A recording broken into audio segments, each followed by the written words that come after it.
கடைகளில் வாங்குகிற 600 ரூபா பீஸாவை விட வெறும் 5 பிரெட் துண்டை வச்சு வெறும் 100 ரூபா செலவில் செய்கிற இந்த பீஸா வித்தியாசமானது, செம்ம டேஸ்டானது. வாங்க எப்படி செய்கிறதுன்னு பார்ப்போம்.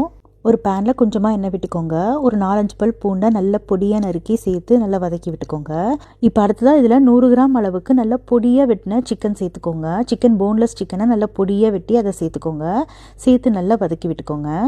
சிக்கன் சேர்க்குறது ஆப்ஷனல் தான், உங்களுக்கு விருப்பம்னா சேர்த்துக்கலாம், இல்லாட்டினா வெறும் காய்கறிகளை வச்சு கூட இதை சூப்பராக செய்யலாம். சிக்கன் நல்லா இந்த மாதிரி வெள்ளை கலர் ஆனதுக்கப்புறமா அதில் பொடியாக நறுக்கின வெங்காயம், பொடியாக நறுக்கின கேப்சிகம் சேர்த்து நல்லா வதக்கி விட்டுக்கோங்க. தேவையான அளவுக்கு உப்பு சேர்த்துக்கோங்க. கொஞ்சமாக மிளகுத்தூள் சேர்த்து நல்லா கலந்து விட்டுக்கோங்க. அடுத்ததாக இதில் ஹோம்மேட் பீஸா சாஸ், அப்படி இல்லாட்டா நீங்கள் கடைகளில் வாங்கி கூட சேர்த்துக்கலாம், அப்படி இல்லாட்டா நீங்கள் டொமேட்டோ கெச்சப் கூட சேர்த்து நல்லா கலந்து விட்டுக்கோங்க. அடுத்ததாக ஒரு நல்ல க்ரீமினஸ்க்காக இதில் காய்ச்சி ஆற வச்ச பால் ஒரு 1/2 கப் அளவுக்கு சேர்த்து நல்லா கலந்து விட்டு நல்லா திக்கானதுக்கப்புறமா இறக்கி ஆற வச்சுருங்க.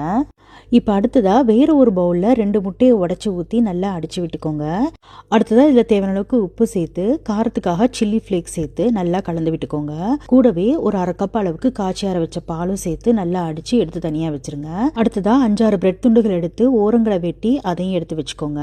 இப்போ அடுத்ததாக ஒரு பேனில் கொஞ்சமாக பட்டர் சேர்த்துக்கோங்க. பட்டர் மெல்ட் ஆனதுக்கப்புறமா நம்ம அடித்து எடுத்த முட்டையில் இந்த பிரெட்டை முக்கி இந்த மாதிரி நான் வீடியோவில் காட்டுற மாதிரி அடுக்கி எடுத்துக்கோங்க. எங்கெங்கே தேவையோ அங்கெல்லாம் பிரெட்டை லேசாக ஸ்லைஸ் பண்ணி அப்படியே ஓரங்களை கவர் பண்ணுற மாதிரி வச்சுட்டு நடுவில் நம்ம செஞ்ச அந்த சிக்கன் கலவையை வச்சுக்கோங்க. சீஸ் சேர்த்துக்கோங்க. சீஸ் ஆப்ஷனல் தான், உங்ககிட்ட இருந்தால் சேர்த்துக்கலாம், உங்களுக்கு விருப்பம்னா சேர்த்துக்கலாம், இல்லாட்டினா சீஸ் அவாய்ட் பண்ணிக்கலாம். நான் இன்றைக்கி சீஸ் சேர்க்குறேன். அதுக்கப்புறமா மேலாப்லேயும் பிரெட் துண்டுகளை இந்த மாதிரி முட்டையில் நினச்சி மேலே அப்படியே கவர் பண்ணுற மாதிரி வச்சு அப்படியே மூடி விட்டுருங்க. இப்போ அடுப்பை நல்லா சிம்மில் வச்சுட்டு இந்த பேனை ஒரு மூடி போட்டு விட்டுருங்க. நல்லா ஒரு 10 நிமிஷம் சிம்மிலே வேகட்டும். ஓரங்களில் லேசாக சிகப்பாக தெரியும். அப்போ அந்த டைமில் ஒரு தட்டை வச்சு திருப்பி விட்டு இந்த பக்கமும் திருப்பி நல்லா பேனில் போட்டு நல்லா வேக விடுங்க. ஒரு 5லேருந்து ஒரு 6 நிமிஷம் வேக விட்டிங்கன்னா நல்லா 2 பக்கமும் பொன்முருவலாகி வரும். அதுக்கப்புறமா எடுத்து ஒரு தட்டில் வச்சு கட் பண்ணி சர்வ் பண்ண வேண்டியதான்.